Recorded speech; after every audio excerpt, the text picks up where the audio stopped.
Mga kapatid, tayo ay magbalik sa Panginoon. Ito po ang ating daily devotion na kung saan tayo po ay mananalangin, magninilay at magbabasa ng salita ng Diyos. Sa araw po na ito, ang ating Bible verse po ay magmumula kay St. Lucas, chapter 15, verse 11 to 32. Ito po yung tinatawag na alibughang anak. Halika kayo po't samahan niyo akong basahin ito. Nang sa gayon po, ito ay ating mapagnilayan. Sinabi pa ni Jesus, may isang tao na may 2 anak na lalaki. Sinabi sa kanya ng bunso, Ama, ibigay na po ninyo sa akin ang mamanahin ko. At hinati nga ng ama ang kanyang ari-arian. Pagkalipas ng ilang araw, ipinagbili ng bunso ang kanyang bahagi at nagpunta sa malayong lupain. Nilustay niya roon sa mga bisyo ang lahat niyang kayamanan.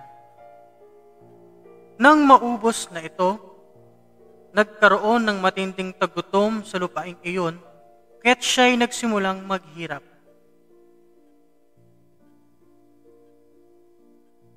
Namasukan siya sa isang taga roon, at siya'y pinagtrabaho nito sa isang babuyan. Sa tindi ng kanyang gutom, at dahil sa wala namang nagbibigay sa kanya ng pagkain, halos kainin na niya ang mga pinagbalatan ng mga bungang kahoy na pinapakain sa mga baboy.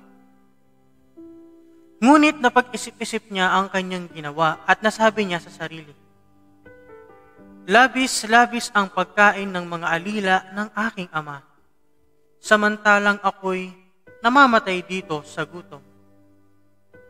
Babalik ako sa aking ama at sasabihin ko sa kanya, Ama, nagkasala po ako sa Diyos at sa inyo. Hindi na po ako karapat-dapat na tawaging anak ninyo. Ibilang na lamang ninyo ako isa sa inyong mga alila, at siya'y nagpasyang umuwi sa kanila.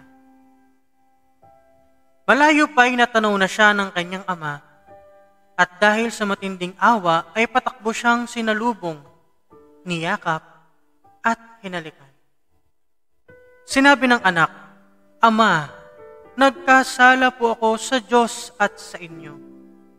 Hindi na po ako karapat-dapat na tawaging anak ninyo. Ngunit tinawag ng ama ang kanyang mga alila, Dali, kunin niyo ang pinakamagandang damit at bihisan niyo siya. Suotan niyo siya ng singsing at ng sandalyas. Katayin ninyo ang pinatabang guya at tayo'y kumain at magdiwang. Sapagkat ang anak kong ito ay namatay na, ngunit siya ay nabuhay. Nawala, ngunit muling natagpuan. At sila nga'y nagdiwang.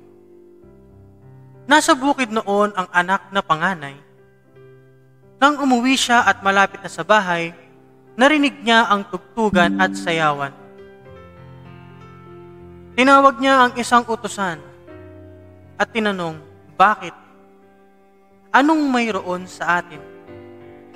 Dumating po ang inyong kapatid, sagot ng alila. Ipinapatay po ng inyong ama ang pinatabang guya dahil ang inyong kapatid ay nakabalik ng buhay at walang sakit. Nagalit ang panganay at ayaw niyang pumasok sa bahay. Pinuntahan siya ng kanyang ama at pinakausapan. Ngunit sumagot siya, Pinaglingkuran ko kayo sa loob ng maraming taon at kailanmay hindi ko kayo sinuway. Ngunit ni minsay, hindi niyo ako binigyan ng kahit isang maliit na kambing para magkasayahan kami ng aking mga kaibigan. Subalit nang dumating ang anak niyang ito, na lumustay ng inyong kayamanan sa masamang babae, ipinagpatay pa ninyo ng pinatabang guya?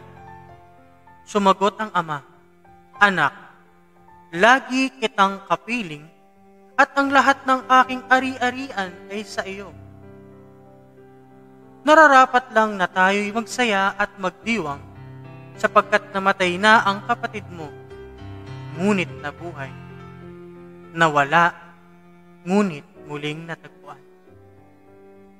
Mga kapatid, sa aspeto ng Panginoon sa binasa natin, kwento sa Biblia ng alibughang anak. Pinakita niya dito ang isang Panginoong mapang-unawa, Panginoon na mapagbigay, Panginoon na hindi nag-iisip ng masama, Panginoon na hindi nagtatanim ng sama ng loob, Panginoong tumatanggap sa atin, at ang Panginoong mapagmahal.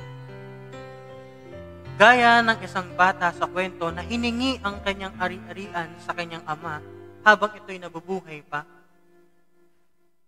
masama man sa loob ng kanyang ama ay ibinahagi niya ang mana na para sa kanya. At itong bata ay nagliwaliw, lumayo sa malayong lugar at ginasta ang lahat ng kanyang pera. At nagkaroon ng isang gandang twist ng story.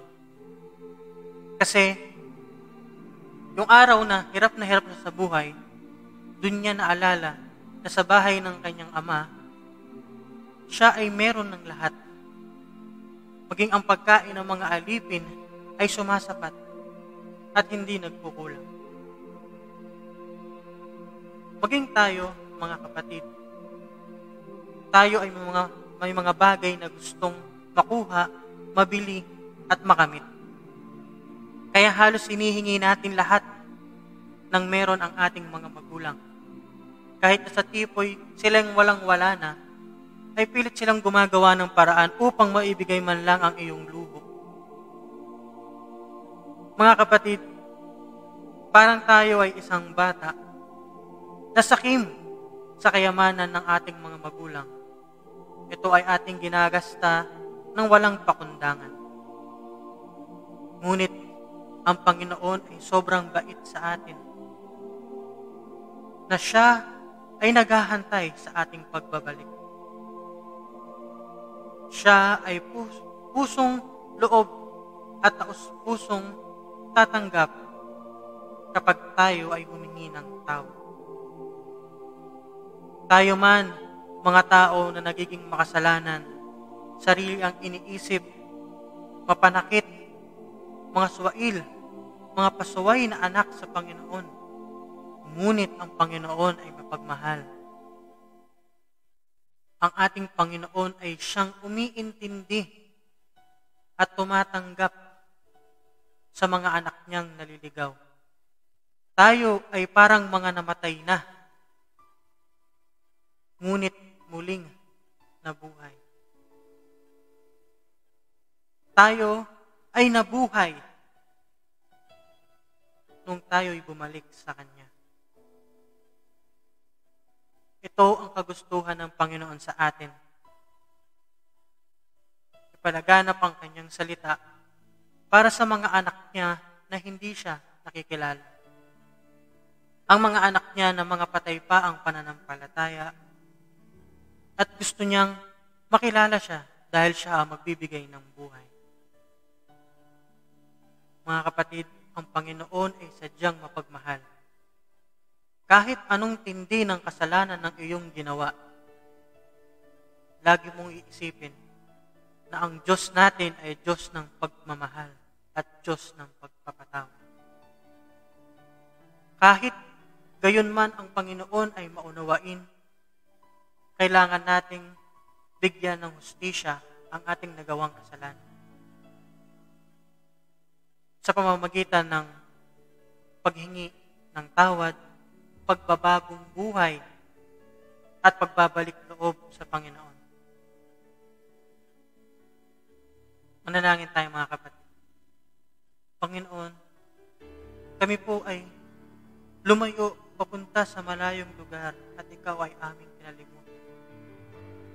Ngunit, Panginoon, kami ay muling bumabalik sa iyo at humihingi ng kapatawaran sa aming mga kasalanan. Panginoon, Ikaw ang nagbibigay ng lahat. Lahat ng biyaya ay nagmumula sa iyo, Panginoon. Kami ay hindi magugutom kapag ikaw ang aming kasama. Kami ay hindi mapapaan at mapapasama kapag ikaw ang aming kasama. Ikaw ang nagbibigay ng buhay sa aming lahat. Panginoon, kasama ng aking kapatid na nanalangin sa iyo, kami ay humihingi ng gabay patungo sa iyo. Pabalik sa iyo. Kaming mga anak mo na namatay na noon at iyong binuhay. Ito po ang aming samot dalangin sa matamis na pangalan mo, Jesus. Amen.